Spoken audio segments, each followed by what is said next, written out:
Сайн бацхан уу? Яг одоо надтай Мон Айрланд цэгнэт хаягаар уулзж байгаа. Миний Монголын хямралыг ард түмэн та бүхнийхээ өнөөдрийн төмөн амгалан айлтгая.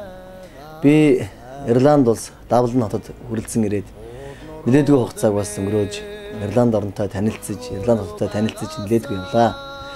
Миний хамгийн чин хүсэл маань юу вэ гэвэл Ирландд амьдарч байгаа Монгол ахын дүүнэртэйгэн нүр тулан уулзах тэр өдрийг тэсэн ядан хүлээж байна.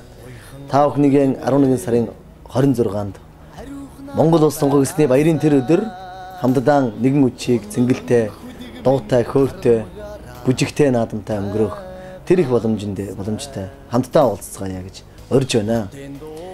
Энэ өдөр би өөрийнхөө уран бүтээлийн дээжийг та бүхэндээ өргөн барихаас гадна 90-ад оны үеийн эстрадын гайхамшигтай сайхан дуунуудыг та бүхэндээ зориулж өргөн барих болно. Та бүхэнтэйгээ хамтдаа дуулах болно. Мөн би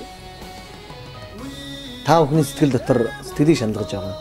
Тэр зүйлтэй бас санал нэгтэйгээр өөрийнхөө чадах зүйлээр тусдын болохыг бас хичээж байна. Тэм ч учраас энэ тоглолтынхон орлогоноос тодорхой хувийг би танихгүй ч гэсэн энэ залууд монгол хүн учраас сэтгэлийн дэм болгоно. Далайд тусал нэмэр гэдэг ажлын хүргье гэж бас шийдсэн. Монголдон жаргасаа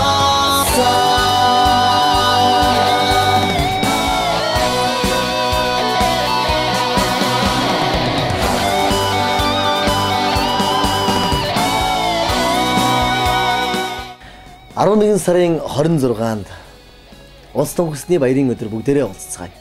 Би нэг л зүйлийг боддог. Тэр маань юу вэ гэвэл улс томхсны баярын өдөр үндэсний баяр наадмыг бид хизээж тэмдэглэлгүйгээр өнгөрөөж болохгүй гэж ойлгодог.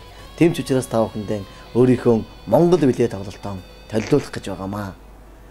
Монгол бидний тархинд, бидний цуснд, бидний зүрхэнд Монгол минь Монгол хിവэрэн мандан бадарч болно гэж хэлмээр байна.